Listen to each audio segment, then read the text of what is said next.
Hi everyone, I hope you're all well. So today I'm going to talk to you first about the three dances that I chose for my assignment.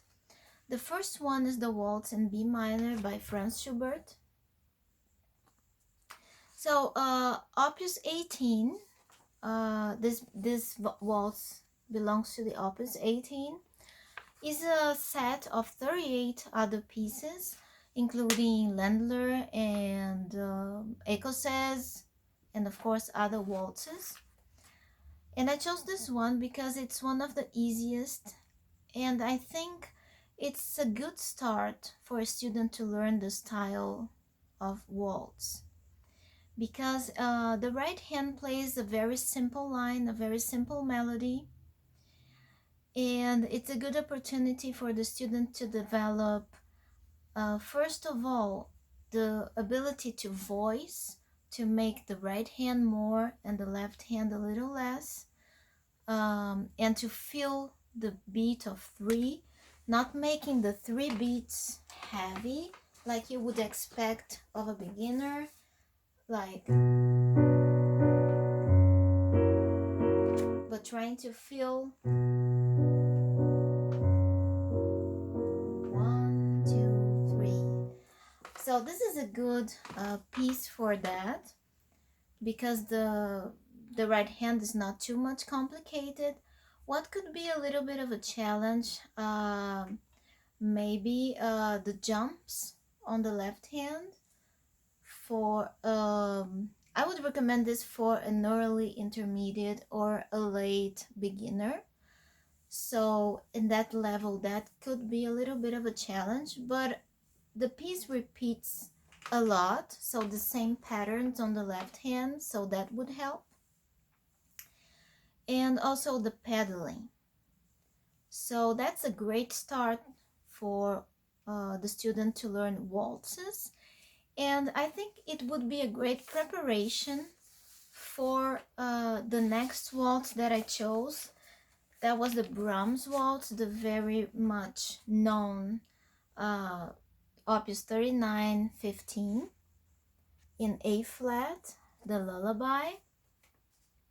So this waltz is another level compared to Schubert. You can tell from just from looking at the score, you can see that this score has a lot more going on. So the right hand has double notes, has many sixths, has chords and even big chords, and the left hand has many rolls. You can see here, even this one that I'm pointing out here is a very it's a 10th, so even for my hand that roll is a little challenging. So I wouldn't say it's an easy waltz. Maybe for a late intermediate student I would certainly recommend, because it's a lovely piece and audiences love this piece. So for recitals and for the student who likes beautiful melodies. So and I think that the challenges would be what I just mentioned: double notes legato on the right hand,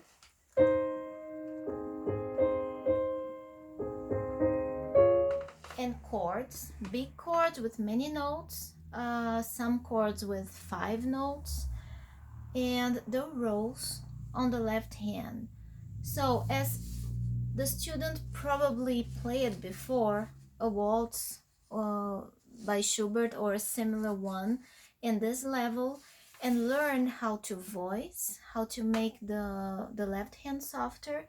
And in Brahms, this would be even more a challenge because of the constant rolls. So make this very light is not too easy.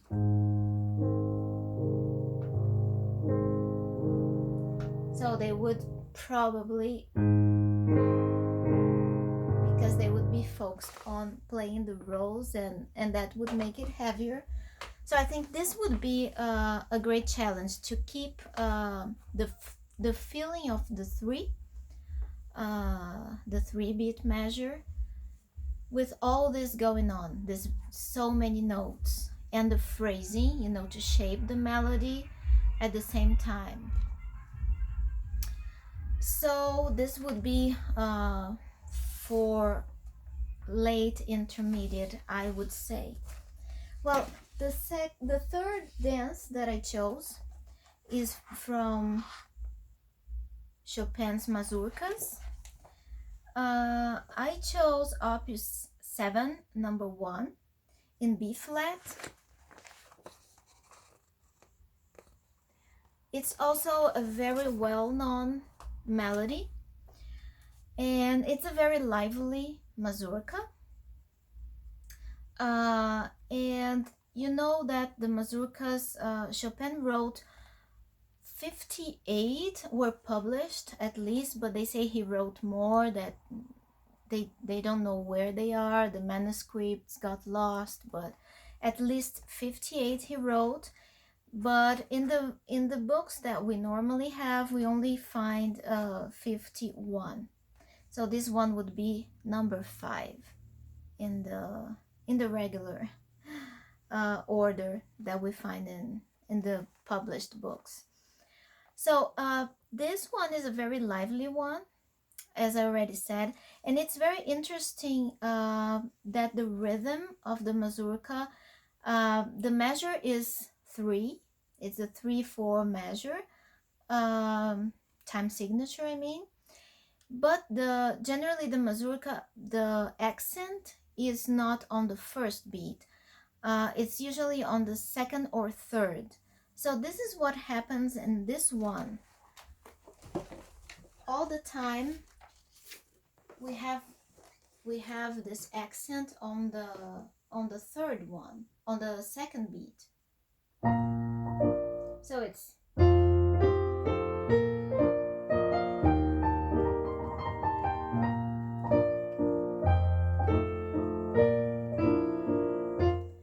so you see that the accent is here, more on the second beat, and it's even written on the score. You see here the second beat. So I think this is one of the challenges of this piece, and all the articulations and the phrases that are the slurs and the rests, all the articulations of the right hand, and this change of accent to the second beat, and of course keeping the left hand light, not 1, 2, 3, as we have seen in the waltzes before. Yes, so I think this would be one of the biggest challenges. And of course the trills. I think this too would be late intermediate. I don't think that before that the student would have all the tools to think of all this at the same time. So the next one I'm going to talk to you about is Prelude number 4, Opus 28, number 4. It's also a very well-known prelude. So one of the biggest challenges for the student in this prelude, I think, would be to keep the left hand soft enough, but at the same time bringing the richness of the harmony, because the harmony will lead to the dynamics. It will lead the piece to the fortes. Well, we don't have a forte there, but to the crescendos and diminuendos, to the phrasing basically, because the right hand has very simple melody, which is also a challenge to sustain, because the phrases are so long. So the left hand doing the harmonies will keep the continuity of the phrase, will help the right hand to sustain a big phrase. So not to fragment, I think is one of the hardest things in this piece, not to fragment the melody. So if you do,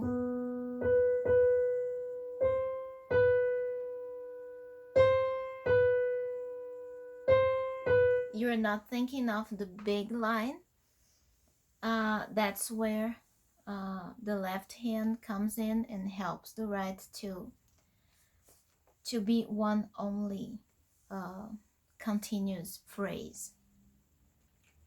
So I think this would be the greatest challenge. And then the left hand also bringing out those harmonies without over sounding over the right hand. And finally, songs without words. That was my assignment by Maggie in A minor, opus 19, number 2. So the score looks like this. This is not a very easy piece, even though it's not too fast and it has melody and accompaniment. But I think it's not too comfortable. The left hand changes a lot. The left hand has also great extensions like tenths, arpeggios with tenths, and you have to change your fingering a lot. So it's not that the left hand is always in the same pattern or in the same position. The patterns change all the time. And I think this is one of the hardest things in this piece. And also to bring out the melody in a lyrical way. And